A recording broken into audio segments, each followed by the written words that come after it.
ಇದು ಕೂಡ ಪಂಚಾಯತ್ ರಾಜ್ ಕಾಲೇಜಿನ ಪ್ರಾಂಶುಪಾಲರು ಆಗಿರುವಂತಹ ಸಿದ್ಧಾರ್ಥ ಬಾವಿದೊಡ್ಡಿಯವರು ಒಂದು ವಿನೂತನವಾಗಿರುವಂತಹ ಹೆಣ್ಣು ಮಕ್ಕಳಿಗೆ ಧೈರ್ಯವನ್ನು ತುಂಬಬೇಕು ಅಂತಕ್ಕಂಥ ಭಾವದಿಂದ ಇವತ್ತು ಬೃಹತ್ ಪಾದಯಾತ್ರೆಯನ್ನು ಈ ಬಸವ ಕಲ್ಯಾಣ ನಗರದ ಆದ್ಯಂತ ಕಾಲ್ನಡಿಗೆ ಮುಖಾಂತರವಾಗಿ ಜಯಘೋಷ ಮಾಡುತ್ತಾ ಈ ಒಂದು ಮಹಿಳೆಯರ ಸುರಕ್ಷತೆಯ ಕೂಗನ್ನು ಕೂಗ್ತಾ ಒಂದು ಸಂದೇಶವನ್ನು ಕೊಟ್ಟಿದ್ದಾರೆ.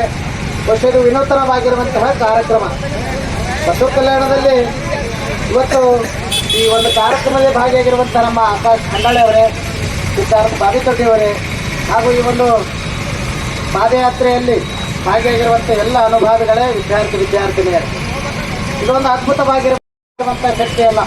ಹೆಣ್ಣು ಒಂದು ಕಲಿತರೆ ಶಾಲೆ ಬಂದು ತೆಗೆದಂತೆ ಎನ್ನುವ ಈ ಒಂದು ಕಾಲದಲ್ಲಿ ಹೆಣ್ಣಿನ ಮೇಲೆ ಅತ್ಯಾಚಾರ ಆಗಿರಬಹುದು, ಹೆಣ್ಣಿಗೆ ಹತ್ಯೆಯನ್ನು ಮಾಡುವಂಥದ್ದಾಗಲಿ ಹತ್ತಾರು ಕೆಲಸಗಳನ್ನು ಸಂಚನ ಇವತ್ತು ಮಾಡ್ತಾ ಬರ್ತಾ ಇದ್ದಾರೆ.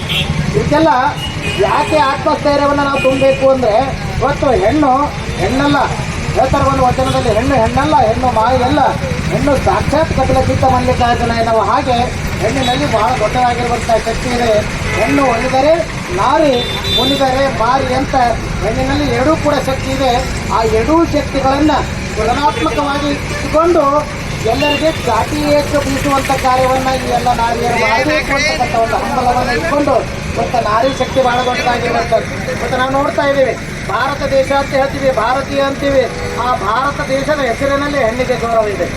ಹೀಗಾಗಿ ಅನೇಕ ನದಿಗಳ ಹೆಸರು ಕೂಡ ಹೆಣ್ಣಿನ ಮೇಲೆ ಇರುವಂಥದ್ದು. ಹೆಣ್ಣಿಗೆ ಗೌರವ ಪ್ರಧಾನವಾಗಿರುವಂಥ ಈ ಒಂದು ದೇಶದಲ್ಲಿ ಕಾಣ್ತಾ ಇಲ್ಲ ಅಂದರೆ ಇದಕ್ಕೆ ಏನು ಕಾರಣ ಅಂದರೆ ನಾವೇ.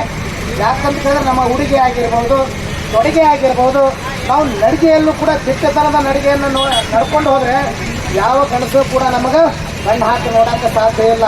ಆದರೆ ಆ ಒಂದು ಕಂಡಕ್ಷನ್ ಅಂತ ನಾವೇನು ಹೇಳ್ತೀವಲ್ಲ, ಆ ಹೆಣ್ಣಿನಲ್ಲಿ ಕಾಲಾಗ ಭಾಳ ಮೆಟ್ಟ ಚಂದ ಇರಬೇಕು.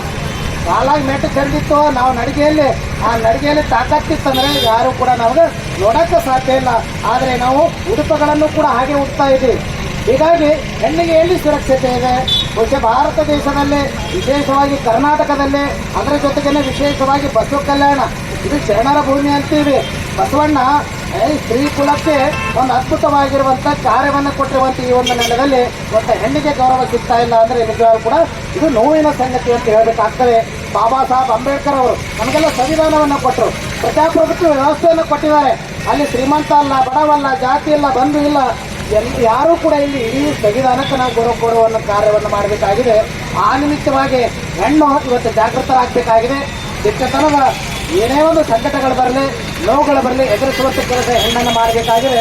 ಅದ್ರ ಜೊತೆಗೆ ನಮ್ಮ ಆಕಾಶ್ ಖಂಡೇಳವರು ಭಾಳ ಸುಂದರವಾಗಿರುವಂಥ ಮಾತು ಹೇಳಿದ್ರು. ಇವತ್ತು ಕಾಲೇಜಿಗೆ ಬರ್ತೀರಿ, ಕಾಲೇಜಿಗೆ ಬರುವಂಥ ಸಂದರ್ಭದಲ್ಲಿ ನೀವು ನೇರವಾಗಿ ಕ್ಲಾಸಿನಾಗ ಹೋಗಿ ಕುತ್ಕೊಳ್ತೀರಿ. ಅಲ್ಲಿ ಏನಾದರೂ ಸಮಸ್ಯೆಗಳಾಯಿತು ಅಂದರೆ ನಿಮ್ಮ ಪ್ರಿನ್ಸಿಪಾಲ್ರಿಗೆ ಹೇಳಬೇಕು. ನೀವು ಮನುಷ್ಯನೇ ನುಗ್ಕೊಂಡು ಕೊಡುವಂಥ ಹೆಣ್ಣಿನ ಶಕ್ತಿ ಅಲ್ಲ. ನೀವು ಏನೇ ಒಂದು ಅಡೆತಡೆಗಳಾಯಿತು ಅಂದರೆ ನಿಮ್ಮ ಅಣ್ಣ ಆಗಲಿ, ತಮ್ಮ ಆಗಲಿ, ಇಲ್ಲಿ ವಿದ್ಯಾರ್ಥಿ ಪರಿಷತ್ ಇರ್ತದೆ, ಪ್ರಾಂಶುಪಾಲರು ಇರ್ತಾರೆ, ಅವರಿಗೆ ಹೇಳಿದಾಗ ಅಲ್ಲಿ ಸರಿಪಡಿಸುವಂಥ ಕಾರ್ಯ ಆಗ್ತದೆ ವಿನಃ ನೀವು ಹಾಗೆ ನುಗ್ಕೊಂಡು ಕುಂತ್ರಿ ಅಂದರೆ ಅದು ಭಾಳ ಸಮಸ್ಯೆಗೆ ಆಗ್ತದೆ. ಹೀಗಾಗಿ ನನ್ನ ಅಕ್ಕ ಮಟ್ಟಗಳನ್ನು ಹಾಕ್ಕೊಂಡಿರೋ ಕಾಲ ಯಾವ ವ್ಯಕ್ತಿ ನೋಡ್ತಾನೆ, ಯಾವ ವ್ಯಕ್ತಿ ಕಣ್ಣು ಹಾಯಿಸಿ ನೋಡ್ದ ಅಂದರೆ ಆ ಕಾಲಾಗ ಭಾಳ ನೆಟ್ಟ ಚಂದಿದೆ ಅಂದರೆ ಕರೆಕ್ಟ್ ಇರ್ತಾನೆ. ಹೌದಾ? ನೀವು ಮತ್ತೆ ಇಲ್ಲಿ ಬಿಡು ಅಂದರೆ ನಾರಿಗೆ ಗೌರವ ಆಗಂಗಿಲ್ಲ.